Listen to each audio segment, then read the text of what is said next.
একজন ভদ্রমহিলা মানে মা আমাকে লিখছেন যে তার ছেলে 21 বছরের ছেলে গালাগাল দিচ্ছে তাকে হঠাৎ করে।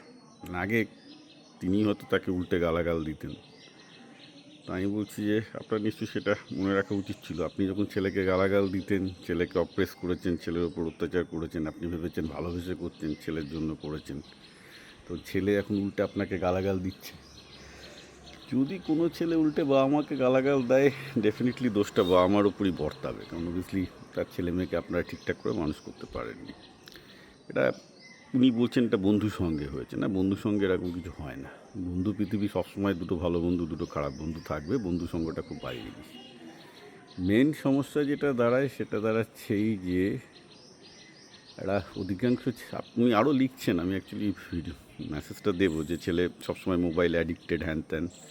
দেখুন এর পুরো একটা কারণটাই হচ্ছে যে ছেলেদের ছোটোবেলা থেকে জবরদস্তি সব কিছু চালিয়ে দেয়। কারণ আমরা মানুষ, আমরা ডোপামিন সাইকেলে চলি আর কি। অর্থাৎ যে ভাল লাগে সেটা প্রেম হোক, কবিতা হোক, গান হোক, যাই হোক, সিনেমা গান, মানে ভালো লাগার সার্কেলে চলে। আর এই ভালো লাগার সার্কেলের মধ্যে সাধারণত পড়াশোনাটা তো বোরিং আসে না। এবং আমার জোর করে পড়াশোনা করতে বলে, এই কর, এই করিস না, তার জন্য গালাগাল, এই কর, অর্থাৎ তার ইচ্ছার বিরুদ্ধে গিয়ে করতে হচ্ছে। আপনি বলুন কেন, সেটা তো দরকার, ছেলে মেয়ে তা নাহলে তো মানুষ হবে না, রাইট? তাকে জোর করে পড়তে বসাতে হবে, এই করতে হবে, কিন্তু এটাই তো ভুল ধারণা। পড়াশোনাটা ছোটোবেলা থেকে ভালো লাগাতে পারলে নিজের মধ্যে, আমি যেগুলো বলেছিলাম, নিজের মধ্যে যে গুরু, নিজের মধ্যে যে শিক্ষক, সেটা জাগাতে পারলে এই সমস্যাটা হয় না।